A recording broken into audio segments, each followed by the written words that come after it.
Welcome to the PCN Capitol Preview. I'm Francine Schertzer. Today we'll talk about Governor Josh Shapiro's upcoming budget address. But first, we're joined by Carter Walker, reporter for VoteBeat. Thanks for joining us. Thanks for having me.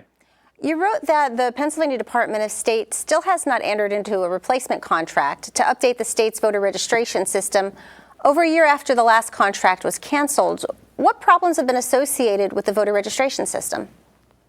Yeah, so Pennsylvania uses a system called the Statewide Uniform Registry of Electors. And basically, it's this computer program that was built in the early 2000s following a federal law that manages many, if not all, functions with elections, how we register voters, how we process their mail ballot applications, how we just print our poll books and make sure everything's organized for election day. The problems it encounters, as I said, it was built in the early 2000s, 2002, 2003. So it is very old. And because technology has advanced beyond that point, it can run into a lot of issues like glitching or freezing or just not processing things as quickly as election directors need it to. In 2022, there was an incident when it froze up in the run-up to election day. It was down for a whole day, which is obviously a problem. And then there's just the fact that our laws and how we do elections have advanced beyond when it was built.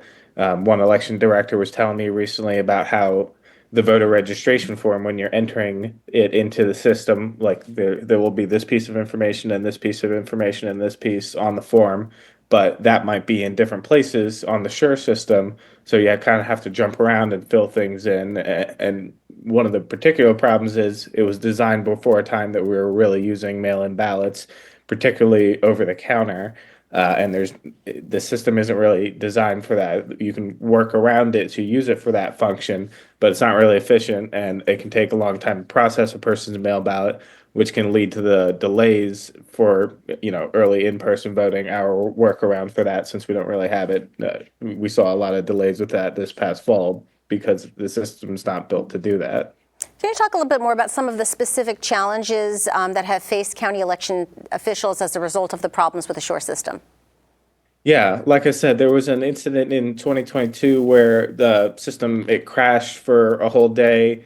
This was about 2 weeks before the election that year. And, that's a time when election directors are trying to finalize their poll books so that they can get them printed and out to the precincts so that people can check in and they know who's voting on election day. One election director recently told me, as I was talking about the mail ballots, they need to process each person's mail ballot application as it comes in, obviously, and when they have a line of people at their door doing that to try and vote early, if each ballot's taking 10 minutes to process, that can really add up. And we saw pretty significant delays in Bucks County this year. I mean, me personally, I also voted by mail early this past year, and there was a pretty long line at my county as well. But the election director, they took our applications and went in and were trying to process them in batches, like they were coming down the line, grabbing them, and then bringing us back our ballots just to try and do what they could to speed it up. So, and I could see the stress on her face. So I know it's not something that they love dealing with. Why was the original contract to revise the system canceled? Yeah, so they had inked that original contract right after the 2020 election at the end of December, and that had been in the works for a while. It was pretty obvious that, for the reasons I've listed and many others, that the system is old and it needs replacing. Nobody really disagrees with that. But shortly after that contract had been signed, the company that had taken on the contract was bought by another company, and it seemed like that might have changed how it got delivered a little bit. But in any regard, it became clear to Secretary Al Schmidt and the rest of the Shapiro administration, they say that when they came in and started looking at this contract, it was clear to them that it wasn't moving along at the pace it should. And so they canceled it at the end of 2023 because they didn't think that the company, they agreed with the company. They say it was a mutual decision that the contract wasn't going to be able to be delivered on, and they weren't going to get the new upgrade that they wanted. At that point in 2023, it was already clear that we weren't going to have the new system for this past year's election. They were going to push it out in 2025, but they just decided it would be better to start over. Where's the state in finding a replacement vendor to revise the system? It's not quite clear. They wouldn't give me a clear response on that. Last year, Secretary Schmidt had said that they hoped to have a vendor selected by the fall, and then in place with a contract by the fall, vendor selected in the summer. But they haven't done either of those things yet. They haven't announced who the vendor is, or obviously signed a contract after that. Elected directors that I spoke with for the story I wrote said that they get the impression that something's still being negotiated. So that might be why they're not ready and willing to share details, but hopefully we'll learn more soon. The legislature just came into a new session in January. Is there any anticipation that this time around the legislature will revisit election law, particularly for issues such as pre-canvassing? Yeah, I think there's definitely an opportunity now that there's not so much, heavy attention on election administration like there was in the lead up to the 2024 election. I spoke with the Senate leadership, and they felt that there wasn't necessarily a need for pre-canvassing anymore because of how quickly mail ballot processing went. But that's still a priority for House Democrats and as well as for counties. So we'll have to see if there could be a deal. Obviously, there wasn't last time around. Carter Walker, thank you for joining us. Thanks for having me. More of the PCN Capitol Preview after this short break. Welcome back. Our guests today are Todd Brysiak, Vice President of Government Affairs at Triad Strategies, and former Lieutenant Governor and Acting Governor Mark Singel. Governor Josh Shapiro will present his budget address to a joint legislative session tomorrow. What do you expect to hear from him, Mark Singel? He's going to be proposing something in the area of a $50 billion budget for the state of Pennsylvania. And he's going to reveal that we have revenues of about $46 billion, which means we've got to find about $4 billion worth of taxes to cover the cost of his spending. It's likely that he's going to suggest that we tap into a reserve, which is about $10 billion. Republicans are going to reject that, and the battle is going to be on. Todd, your thoughts? Yeah, I think the governor is spot on with where he's assessing the governor's approach. There's a number of significant budget drivers that we know are going to increase the proposal expenditures on an annual basis. The two primary ones being education funding and the medical assistance funding through Department of Human Services. The latter is essentially federally obligated based upon eligibility, so we know that those are going to be increases in at least proposed revenues, proposed expenditures, in addition to what the governor may want to do from a policy perspective, from a broader standpoint for his administration's tenure. The state is expected to be facing a structural deficit, so what do you anticipate in terms of both cuts as well as perhaps revenue generators? So it's interesting when you look at the cut perspective. I think a lot of that is often based upon areas where you can kind of thin back a little bit. It's not going to totally adversely impact policies and initiatives that are priorities to both the General Assembly and the governor as a whole. In terms of other areas, I don't necessarily know that you're going to see a ton in tax-related matters that fall into that space. I think you're more likely to probably see some alternative revenues proposals that this administration and frankly others in the General Assembly have also discussed in the past. So I said that coupled together, I think will probably give you a good picture of what Governor Shapiro plans to present. And to be real specific about it, the items that have been kicked around for revenue generation have been legalization of recreational marijuana. His plan last year would have generated about $15 million in the first year and up to about $200 million by year 4. So it is a legitimate pot of money that's sitting out there that every other state has gone to, and I suppose we're in a position where we're not going to be able to resist it any further.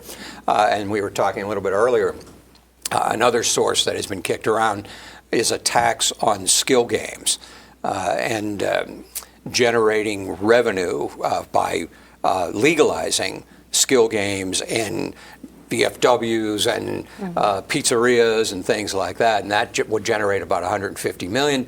But the verdict is out on that. So those are two sources, but it's not going to be enough to cover the approximately $2 billion in increased revenues that he's going to need to fund his own budget. Well, a moment ago, you had hinted toward the governor's use of our reserves. We're facing roughly about a $7 billion rainy day fund. Can you talk a little bit about the debate over whether or not to utilize that? Yeah, it's a legitimate debate because the money is there. I think the governor and the General Assembly over the years have very wisely put dollars away should we need it, should we find ourselves in an emergency. The question is what constitutes an emergency? And the question is how large should that fund be? To me, $10.5 billion is pretty much, and you could tap that without threatening your rainy day mentality. So it's up to the legislature, but I think there's an opportunity here for some give and take. Generate some revenue, provide some cost-cutting savings that the Republicans will like, and then tap into the revenue, the rainy day fund for $1 or $2 billion, and we can have this budget done by May. You're very optimistic. Look, as somebody who negotiated budgets in a pretty awful perspective in terms of a financial stance, I mean, the budgets that our team negotiated when I was chief of staff for House Leader Reid, when Governor Wolf was in, I mean, it was multi-billion-dollar deficits each year. So had we had a rainy day fund at that point in time, our lives would have been immeasurably easier. So it is important to protect it to an extent, but to Governor Singel's perspective as well, there are dollars there that can be used in the right way for the right sources. You just don't want to get to a point where if you're not looking effectively enough in the out years that you've depleted it at a point where it could essentially be really problematic. And again, going back to what I said earlier, when you look at the rising aging population in the Commonwealth, the number of folks who are reliant upon medical assistance, the federal requirements that come in with that, plus the annual cost increases in public education, which we all know that there's been court cases that have essentially said this is what is necessary to adequately fund the public education system. Add on whatever other priorities you would like in that space. You do get to a point where you've got to prioritize what needs to be done, but you've got to do it in a responsible way. But you can't just say, because we have it, we can spend it, because, again, nobody wants to be in the position that we were in back in 2015 through 18. Now, Todd, since you just mentioned you served as chief of staff and you were a top staffer for the House Republican caucus for years. Mark, you served in the Senate as well as lieutenant governor and as acting governor. From your experience in state government, how are things different now, particularly dealing with a split partisan House and Senate? How do you negotiate a budget or some sort of deal when the two parties are leading the separate chambers? Well, for too many people who are elected today, politics is theater. It's all about presentation. It's all about perception. And, they send out their press releases and they use their social media to aggrandize themselves and all that. And they're really not interested in the nitty-gritty of getting something done for Pennsylvania. It's about furthering their own brand. That's the big difference in my mind. You just heard from Todd, who was in the trenches and understands that there are fixed costs that the state has. We're not going to run away from our obligation for medical assistance. Everybody is concerned about quality education in Pennsylvania. So people who get up and grandstand and say, we have to cut government spending, I challenge you. You tell me which programs you want to cut. Who do you want to hurt when you make that statement? That's the difference. Everybody was attempting to get to yes, attempting to do something good for Pennsylvania and their constituents. Not so sure about that today.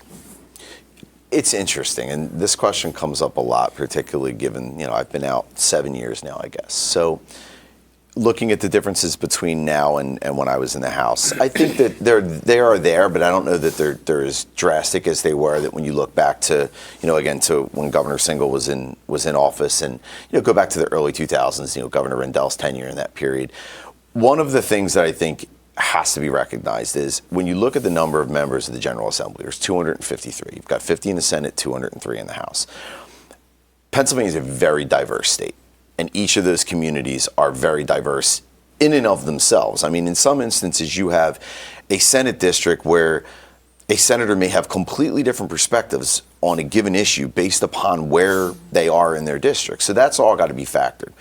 I think one of the challenges that comes into play, though, is there is a little bit more of an ideological divide, I think. And I think that has to be respected as well because, again, representatives or senators, whomever they may be, they're electing the people in their districts. If they're voting in their districts, then they're voting a certain way in perspective. So I do think you have folks on either ends of the political, spectrum, far right, far left for, your terminology in that space. I think the bulk of the members of the General Assembly are more, left center, right center. The challenge is being able to thread that needle to get where you need to be. And there are challenges with it. I mean, to the governor's perspective, like, social media has impacted things dramatically, and every issue can be blown up. And frankly, in a lot of cases, and I don't necessarily blame this on the elected officials, but there's a lot of misinformation on certain issues that are out there, and it creates a massive level of upward pressure on elected officials, which they then need to address. And because of the misinformation at times, it puts them in a really awkward spot where they have got to say, like, the bulk of my district wants this, whether or not it's based upon factual information or not. They've got to contemplate that, even if it doesn't necessarily align with how the policies, would be enacted or in place. So it is a very complicated space. I do think at the end of the day, the vast majority of the members of the General Assembly, as well as the administration, want to be pragmatic and try to find a way to get things done. And I think the bulk of the populace in PA is in the same space. Governor Josh Shapiro has said to have national political aspirations. He's expected to run for re-election next year. Does politics play a role in how he shapes his message tomorrow? Look, I think politics always plays a role, whether people want to admit it or not. It does. Look, I'll say one thing about the governor, and I think that this is a compliment and a credit to him. He is very vocal about the things he is in support of, and he has been very adamant about those things and is not afraid about getting out in front of them. I don't think there's any secret in the fact that he is probably one of those who is being looked at as a potential candidate for the country's highest office, and it makes sense. He's a young guy, very charismatic, very bright. He gets it. I think the challenge is sometimes is how does his agenda from a policy and political perspective, again, the two are inseparable at times, align with that of the 253 members of the General Assembly. I think there are many things that they all agree on. It's how those things work together. So, for example, we can talk about economic development initiatives until we're blue in the face. And look, our firm works in that space pretty extensively. Pennsylvania's economic development system as a whole needs a lot of work. And Governor Shapiro has been very adamant about the fact that that's something he wants to focus on. And frankly, when you go to the House and the Senate, I think most of the elected officials in those spaces are in the same spot. I know Senator Pittman and Senator Ward, who are obviously going to be the top negotiators for the Senate Republicans, along with Senator Martin, all of whom would love to see greater economic development initiatives for the state. But their view of how that works may be a little bit different than the governor's. So while they're all focused on the same thing, it's how that works that I think becomes a challenge. And I think that that's where the governor's going to have to thread that needle. And look, to be very honest, there are going to be folks in the General Assembly who every point he lays out, they're going to say, well, he wants to be president or he wants to be whatever it may be. Right or wrong, there's that perception's going to exist. So that's a challenge he's going to have to deal with. But I do think when you look at a lot of his proposals and issues of focus, generally speaking, a lot of them align with things that folks in the General Assembly want to do. It just depends on how all this fleshes out at the end of the day. Well, Josh Shapiro already is a top-tier candidate for President of the United States. I mean, Pennsylvanians should be proud of that. They shouldn't be afraid of that because good policy is good politics. And if you succeed as a governor of a major state like Pennsylvania with partisan opposition, if you can show that you can work the deal out with good people on both parties, that holds you in good stead to be a real leader as the President of the United States. And I think that Josh Shapiro is aware of that, and I think that it helps us because what you get are initiatives that are good for the state and good for the country. Take, for example, his main push that he wants to talk about encouragement of the development of big power plants. We're talking about revitalizing an energy industry in Pennsylvania that can do for our state what oil did for Texas. And he's not being shy about it, and he's not being small time about it. What we're talking about is investing hundreds and hundreds of millions of dollars to attract billions of dollars of investment and putting millions of people to work in Pennsylvania. That's good stuff. Now, how it's going to play out, what form it's going to take, needs to be negotiated with the legislature. But the leadership that demonstrates is very positive for Pennsylvania and his own ambitions. Last week, the Trump administration put a temporary freeze on federal spending for some programs. That was rescinded. But what does Governor Shapiro need to do to adjust to working with a different presidential administration now? It's difficult because you're dealing with chaos, and I don't mind being very blunt about it. I think that Donald Trump has proven again that he's unfit for the position that he's holding because everything is such scattershot.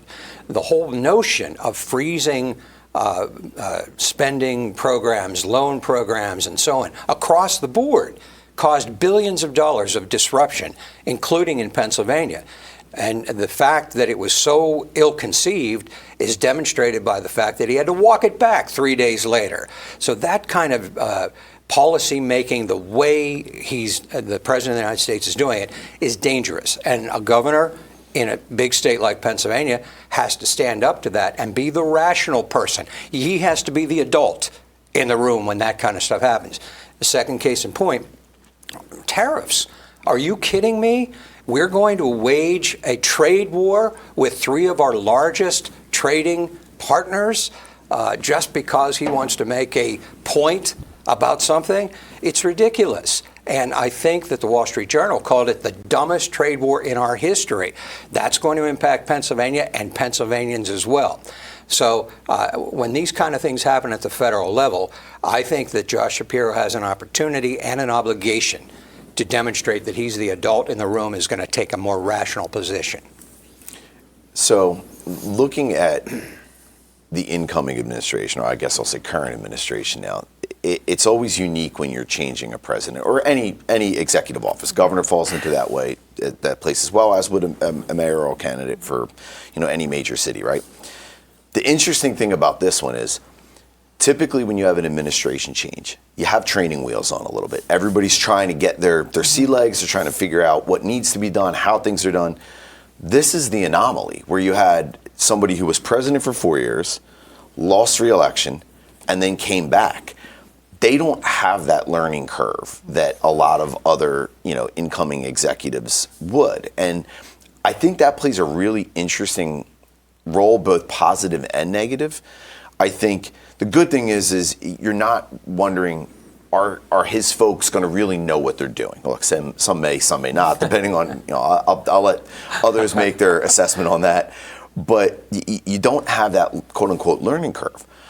But you also have a sense where the person at the top of the food chain does know some of those trigger points that you can pull to really leverage states, agencies, whatever, in getting what you may want or need. And typically that doesn't come until the latter point of an administration where you learn a little bit more about what's going on and what the process is and whatnot. So I think you have a really unique perspective.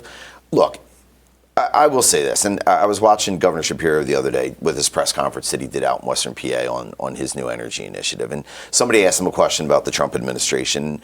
Essentially, he said, I'm paraphrasing, but clearly we're going to do what we need to do to work with the White House and figure out what policies are going to be best for the people of Pennsylvania. He's obviously going to advocate for the people that he represents, and like it or not, that's going to be the position he takes. There may be instances in which he is aligned with the administration. There may be instances in which he's not. I think the latter is probably a little bit more likely in certain cases. But Governor Shapiro is not going to put the people of Pennsylvania at risk when it comes to a debate with the federal government. And look, to be very fair, for as bombastic as President Trump can be at times, I think a lot of cases he does right back to what's the most common sense approach to it. Doesn't always go the route that I think everybody would like, Republican or Democrat, frankly.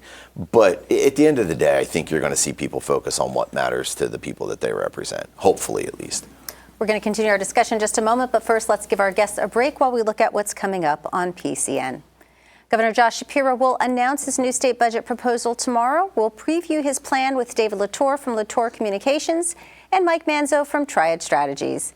Then we will show you the governor's speech in its entirety live from the state capitol. Right after that, we'll hear reaction from top legislative leaders. Our coverage then starts tomorrow at 11 a.m. On the Issues has more reaction to the governor's plans for the state budget. Political science professor Wes Lacrone will give us his analysis on Wednesday at 7 p.m. On Journalist Roundtable this week, our guests will be Dennis Owens from ABC 27 in Harrisburg, Katie Meyer from Spotlight PA, and Tom Reese from WESA FM in Pittsburgh. They'll bring you up to date on events from the Capitol on Thursday at 7 p.m. It's PIAA Championship time on PCN. We'll show you the District 11 3A Team Wrestling Finals on Friday at 7 p.m. That coverage is courtesy of the Astound TV network in the Lehigh Valley. The public affairs coverage you watch on PCN TV is now free of charge on the internet. Go to PCNTV.com and check out our streaming service, PCN Select. PCN is Everything Pennsylvania. We're a 501c3 nonprofit television network that relies on viewers and donors like you. To make a donation, visit PCNTV.com. Gentlemen, let's get back into our discussion. Both of you, just before the break, alluded to the governor's energy initiative, which he referred to as his lightning plan. Mark Singel, what should our viewers know about it? Well, it remains to be seen because we haven't seen the details of it yet. But from what the governor has presented, it's a kind of a combination of public-private funding of new initiatives and creative new sources of energy.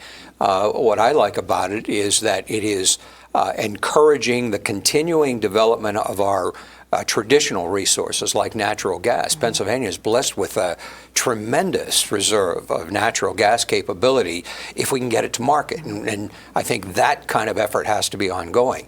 But some of the new directions that he's taken with energy technology, including the development of hydrogen facilities, is fascinating. And I think just by putting himself out there, he has established himself as a leader in energy development initiatives and work-related, employment-related to energy technology. So stand by for the details, but I think if the legislature and the governor can work out a package, we can put Pennsylvania right at the forefront of energy technology.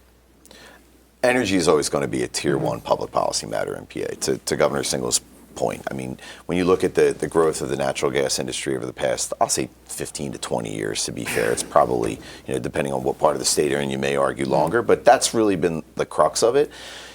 There has been a great benefit to the Commonwealth and to many of the communities that house these wells too, that it's been impactful from a lot of different perspectives.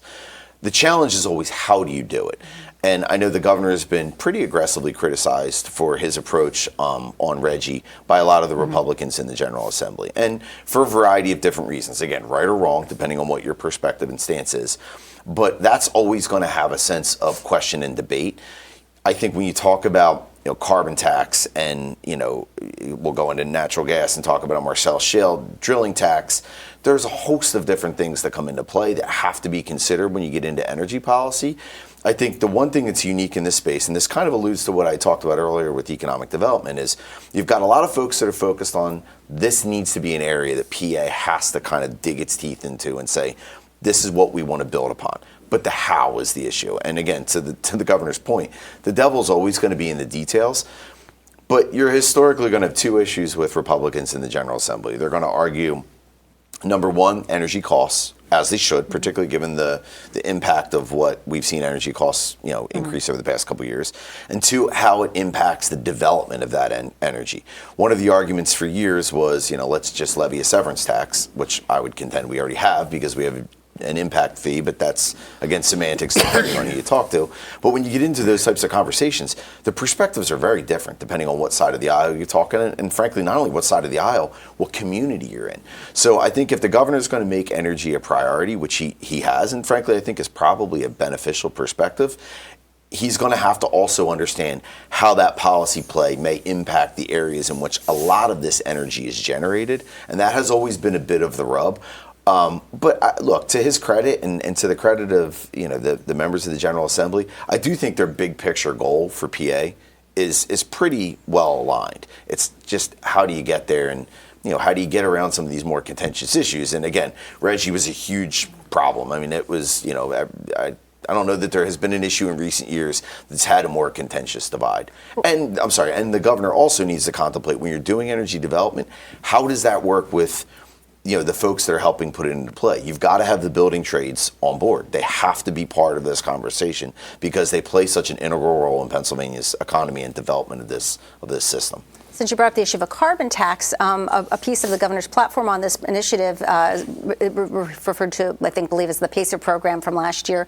Is there any scenario that you see that the Republican caucuses are able to support that, perhaps in exchange for something else? That is one of those devils in the details. I mean, you say the word carbon tax in PA, and it gets people pretty tentative, particularly from the business community's vantage point, because at the end of the day, you don't know what that looks like. You don't know what that means. You don't know what that is. And how is that going to trickle down and have an effect elsewhere? So, and I think that was the biggest gripe with Reggie. So, yeah, that would be one I wouldn't be willing to put any money on. Yeah, the issue is who pays. You want to provide incentives for the production of new energy facilities. That's a good thing. But if you're putting the cost of that on the shoulders of the utility companies, then they're going to pass it on to the consumers anyway. So it's just going to be a tax on the consumer. So you're taking from one hand and putting in the other. A more logical approach is to have something that's fair and balanced, right? That, yes, we're going to protect the environment. Yes, there's going to be some kind of severance or tax that's placed, but we're going to figure out a way to split that so that the burden is shared by everybody in a fair way. And then, unlike the Reggie situation that kind of took a regional approach to greenhouse gas and kind of just threw ourselves into that, we can create our own system of encouraging energy technology while protecting the environment. You do both of those things, but you make sure that everybody is invested in an appropriate way and nobody feels like they're being singled out for carrying the burden too excessively. That's the trick. That's how you get this done. Let's shift our focus now to mass transit funding. Last year, lawmakers provided $80 million in one-time funding for mass transit, and then the governor's transferred an additional $153 million additional funds to SEPTA. Why are transit agencies continuing to be in this situation? Because our systems are old, because they were built, a century ago, and SEPTA needs continuous reinvestment if you're going to keep it up to speed and make sure that it's efficient and safe, for example. So I don't think the governor has any choice but to go to the legislature and ask for hundreds of millions of dollars in order to make sure that our largest cities' mass transit system is functional. And then you have other systems all throughout the state that are in a similar state of disrepair. It's nobody's fault. It's just that they age over time and they need constant attention. So that has to be funded this year, and I think Josh Shapiro is right in asking the legislature for a substantial increase. From a legislative perspective, could you talk a little bit about the deal making that occurs to perhaps help satisfy the lawmakers that represent the rural areas, and why the issue of infrastructure like roads and bridges always comes up when we talk about mass transit funding? Well, it's interesting because I think the last major transportation proposal that we put through was, I want to say it was back in 2012, something in that Under the Corbett administration. Yeah, and I was part of that discussion with the House Republican caucus at the time. It is threading a needle. I mean, it truly is. I mean, you've got a lot of old and aging infrastructure in communities as it pertains to bridges, as it pertains to the basic care of the highway system, and that's in and of itself, aside from the turnpike, because the turnpike is operated by a separate entity here in the Commonwealth. And finding a way to invest dollars into those areas is key. The reason that the last transportation proposal was able to be completed, again, back in 2011, 12 under Governor Corbett, was members of the General Assembly saw what their dollars or the increase in revenue was going to go to in their community. They were able to say Bridge A in Lycoming County is going to be fixed as a result of what we're doing here from an investment perspective. That's dollars to paper that translates to real benefit to those communities. The same needs to be said for mass transit, and I do think you do run into a challenge. And look, I've heard it many times from lawmakers who live in rural communities who say, "Why do I have to worry about why do I have to worry about SEPTA? Why do I have to worry about the Port Authority? That's not my community." Look, as somebody who grew up in the Southeast, as a Delaware County guy, I recognize fully the importance of having SEPTA as an operational system. I mean, it is. Look, anybody who's lived in the Philadelphia area knows that if you've got to go from Delaware County to Center City, driving up I-95 or up 76, not the greatest approach. You get on mass transit, you can hop on the train, be in Center City in minutes. That is an integral part to that economy down there, and it has to be looked at as such. And when you look at what the 5 southeast counties generate from a revenue perspective for the remainder of the Commonwealth, you have to view SEPTA as a factor in that revenue generating mechanism. So being able to balance it all out is a bit of a challenge at times, but I think the key is that, and look, this would get back, you talked about negotiations and getting down to discussions. You know, if you're in the House Republican caucus, for example, obviously the one that I'm most familiar with, you have to have a member in, you know, Crawford County understand what a member in Delaware or Montgomery County has to face from a community perspective, what their district looks like and what it requires for that district to be functional, operational, and thriving. Inversely, the same has to be recognized from the Delaware County Montco member to whomever is in Crawford County. So just understanding the nuances of how each of these districts are as diverse and different as they are is really key. And that really just comes down to a willingness of lawmakers, A, wanting to listen, and B, recognizing the benefit that each side gets from the other area's ability to potentially flourish. What funding solutions are being considered to fund transportation?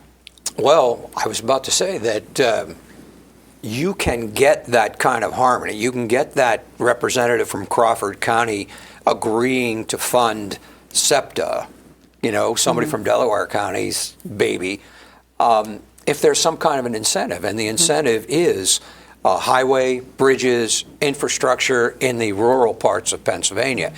We have an advantage that's not going to last very long, but that is the $1 trillion infrastructure package that was passed at the federal level last year or during the Biden administration. We have already invested a lot of money in some of these rural areas, and we've addressed many of the needs. Some of the crumbling bridges and highways and roadways and that kind of thing are getting the attention they need, and there's more money in that pot.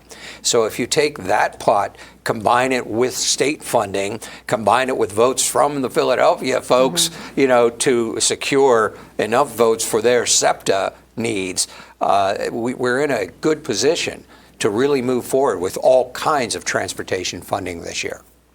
The governor, we'll look briefly at some potential revenue generators. The governor's expected to call for taxing and regulating skills games. What should our viewers know about this debate? This is an interesting one, and I would say from a unique vantage point, as our firm works with the casinos in this space. Look, the one thing that I think is really important when you talk about the games of skill, this is currently an unregulated, untaxed industry that is proliferating Pennsylvania, whether people want to admit it or not, it is.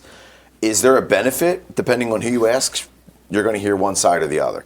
The reality is when it comes to the casinos, whether people are pro-casino, anti-casino, whatever their vantage point may be, when that law was enacted in the early 2000s, these industry folks have come in. They have built many brick and mortar facilities that are generating tens of thousands of jobs, and they are generating hundreds of millions of dollars in revenue.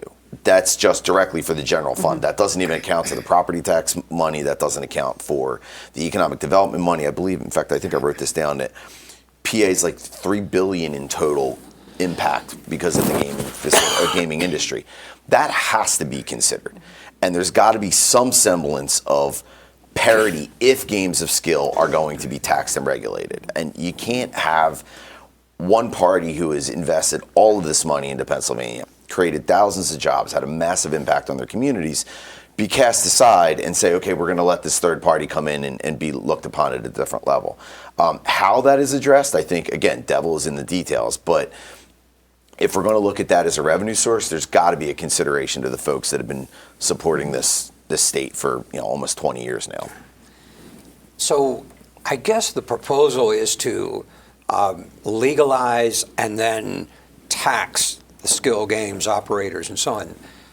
They want the revenue, but they don't want to face the taxes that are necessary. Well, you can't have it both ways, right? So I think that Todd makes a very good point about the gaming industry in Pennsylvania, because whatever you feel about gambling, it has been a godsend to the economy of this state. And these are folks who had invested hundreds of millions of dollars and taken the financial risk and gotten themselves out there. Now, they make a lot of money, even though they are taxed at, what, 50%? It's massive. I mean, it's half the revenue that they generate comes directly to the state. It's not likely that the state is going to get half of the revenue from all of these mom and pop operations all over the state that implement skills games. But I understand the sense of parity. If I were representing the casino industry, or if I were an owner of one of the casinos, I'd say, wait a second. You know, we're here and we put our stake in the ground in Pennsylvania in good faith. And now you're going to chip away at us with all of these little operations that are going to take away our potential market. I don't think they're really going to be hurt that badly by it, but I do think that you have to be fair about what type of taxes you impose in order to balance the equation in both cases. So it remains to be seen, but I do think that somewhere between $75 and $100 million a year is doable from legalization and taxing of skill games. Another issue you brought up earlier was the governor's expected to call again for legalization of recreational marijuana. What kind of revenue is that anticipated to bring in if that passes? Well, it could be huge. I mean, not in the first year, because there's all kinds of things that you're going to have to do that are regulatory and all this system to be set up in order to tax and receive the monies and things like that. But every other state that has legalized recreational marijuana has seen a windfall. And in Pennsylvania, that windfall could be as high as $200 million a year. Not in the first or second years, mind you. We will have to work up to that. But ultimately, you're looking at a revenue source of about $200 million a year. Yeah, I think when you look at the potential for adult use, you know, PA's already got a medical system that's been in place, and frankly, is, you know, despite some of the shortcomings that have occurred just based on the rollout of the new public policy. I mean, you're creating an entire infrastructure that never existed before. But all in all, I think if you ask most people, the system as a whole has benefited, and the multi-state operators that have come in and really built the medical system up, they're going to want first bite at the apple when it comes to, you know, the opening of a potential adult use industry. And frankly, given what they've invested, they probably should get first bite at the apple, and it could generate a lot of money. In fact, I think it will generate a lot of money. When you look at some of the other states, you know, I wrote this: Colorado, $257 million, Nevada, $178 million, Washington State, $530 million, California, over $1 billion. California is the anomaly. I recognize that. But I think the biggest key with what you're going to do if you're going to open up Pennsylvania to an adult use space, yes, you have to focus on the revenue, and not only have to focus on the revenue, but how it's going to be used is almost as important as what is generated, because that money's got to go back to the communities in some way, shape, or form.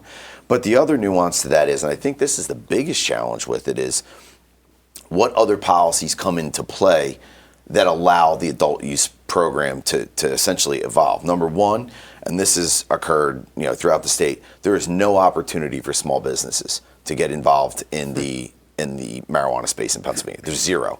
If you're going to open an adult use space, there has to be a carve out that allows small community-based businesses to be part of this ecosystem. We can't just have, you know, the MSOs operating. It would be essentially the equivalent to only having Walmart and Target run the world. I mean, you just can't have that, right? And the second thing is, and you hear this a lot from elected officials, particularly in areas that have been adversely affected by, you know, marijuana policing policies, and that's not a knock on law enforcement for doing their job based off of what they've been required to police over the years. But those folks are going to want to see certain provisions put in play that's going to benefit those communities specifically, and there's going to be a call for, you know, some social equity component to it. All of that comes into play, I think, with where you get to the end, and I think that all leads to a bigger revenue number at the end of the day. But I think if you create an ecosystem that allows the existing operators, small businesses, and, you know, I'll say the small, diverse, and disadvantaged businesses as a separate category to operate, you're going to be in a sense where you've got a real system that can potentially generate some real dollars for the state that could be used to truly benefit the communities throughout the Commonwealth. So I just want to make one point about all of this, is that the time has come. I mean, we cannot hide from the fact that all of our neighboring states have already moved in that direction.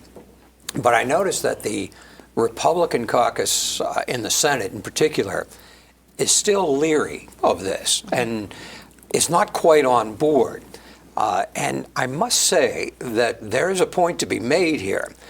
I'm not thrilled about the idea of a massive amount of weed permeating all of our urban areas and all of our rural areas. I mean, if you travel anywhere and go to the main square of Seattle or Denver or so on, I mean, people are fried.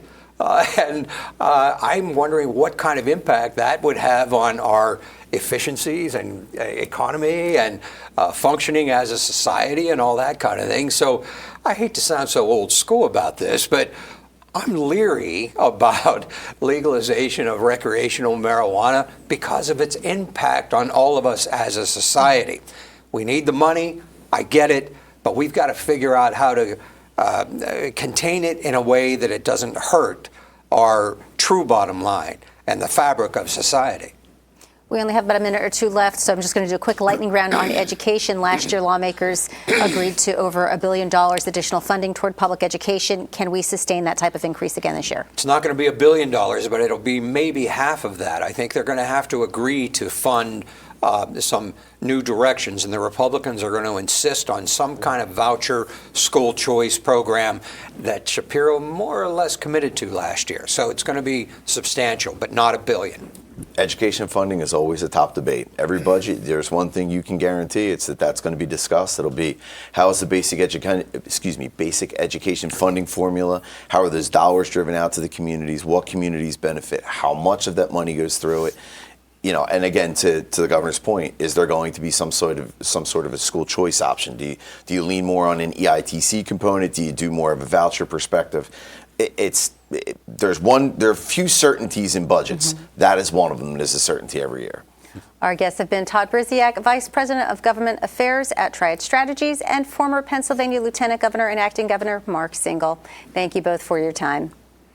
Earlier, PCN spoke with Representative Lisa Borowski about her legislation to allow Pennsylvania residents to dry their clothes outside. Welcome to our program. You've recently proposed a bill to ensure residents will experience no restrictions to being able to dry their clothes on a line outside. Why would some communities not allow their residents to do this? Well, good morning, and thank you so much for having me. So this piece of legislation was brought to me by one of my neighbors who I serve in the 168th District down in Delaware County. And they live in a community with an HOA, and the HOA would not permit them to put out a backyard clothesline. So in doing some research around that, and they asked, if they could have the right to do that. So many people want to be able to do that. And not only is it good for the environment, but it's also in many cases a cost savings, not having to run a dryer. It also, in the summer months, you're not running a hot dryer in your house and making it hotter and things like that. So they were very interested. So upon research, yes, this currently in Pennsylvania is something that HOAs are allowed to regulate. And so what the legislation is very simple, and all it does is make it so that HOAs cannot prevent people from putting up a backyard clothesline. Now, there certainly are restrictions. We understand HOAs want their communities to look nice. They want to make sure there's not a lot of random things happening. But if it's in someone's backyard, they would be able to permit it to do this. What is their reasoning for not allowing backyard clothesline drying? I'm going to guess that, HOAs, you live in a community that has an HOA, they are responsible for the, the environment of the community. And sometimes when you give people a little bit of latitude, they, tend to, they would hang their clothes over their front rail or, over a back patio or something like that. It might become a little unsightly. So I think really the intent is just to make sure that the communities kind of stay neat and tidy and aren't offensive to anyone. But the legislation really does put some parameters around it, and which we think, if people are doing it in a reasonable and not a tacky way, that they should be permitted to do this. You touched on this a little bit at the beginning, but what are some benefits for outdoor clothes drying? Why would some people choose to do this? Well, certainly environmental. So if you're not running, I think clothes dryers are probably some of the biggest expenders of kilowatt hours when it comes to electricity. Some of them also run by gas. So they are not only, so as we draw on those pieces of power that it certainly is impactful on the environment. It's also a cost savings, definitely a cost savings for people, especially in the summer months. So if you're running a clothes dryer but you have your air conditioner on, are you kind of defeating the purpose? And also, expending a lot of money when it comes to your energy. So definitely, I think having, environmental impacts, cost savings impacts.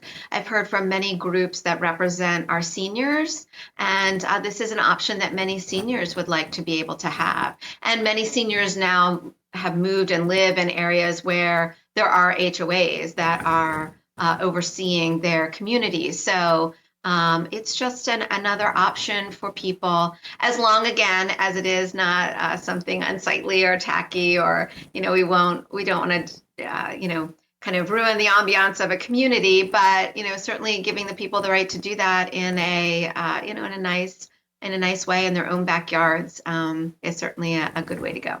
What consequences do communities have if somebody is caught with the clothes dry line in their backyard, obviously before anything with your bill would go into effect? So that's a good question. I don't know how, I think, HOAs vary. I don't know if they would fine people or if, it's just generally, so the resident that reached out to me about this, it was just completely, not prohibited. It was completely not allowed. It was prohibited in their community. So, a lot of people are just not rule breakers, so I don't know. So I'm not sure, what the penalties were, but it's definitely a rule. And if we can make it kind of loosen that restriction a little bit, I think it would be a lot better for people living in those communities. And we did work with the industry group that works with HOAs and kind of is the voice for HOAs in the state, and they helped us with the legislation. So that's one of the things that I'm particularly proud of. This was, when we proposed it, they came to me and they said, how, can we change it up a little bit just to tweak it? And we worked together on that. So it's really not to punish or, fully restrict the governing bodies of these communities, but we worked collaboratively, and we think it's something that we can make it a win-win for everyone. Where is this bill in the legislative process currently? So I'm very excited that it is going to be heard in the Housing Committee tomorrow. So Tuesday, I was informed by Chair Markozik that it will be on for consideration tomorrow in committee. So I'm hoping that it was voted out of committee once and it never made it to the House floor. But I'm hoping that since it's one of the first pieces of legislation coming out this week, that we can get it to the House floor and hopefully through the Senate and the governor's desk in this session. Representative Lisa Borowski, thank you for your time. Thank you. I really appreciate it. That concludes today's show. A reminder that Governor Josh Shapiro will announce his new state budget proposal tomorrow. We'll preview his plan with David Latour of Latour Communications and Mike Manzo from Triad Strategies. Then we'll show you the governor's speech in its entirety live from the state capitol. Right after that, we'll have reaction from legislative leaders. Our coverage starts tomorrow morning live at 11 a.m. I'm Francine Schertzer. Thank you for watching.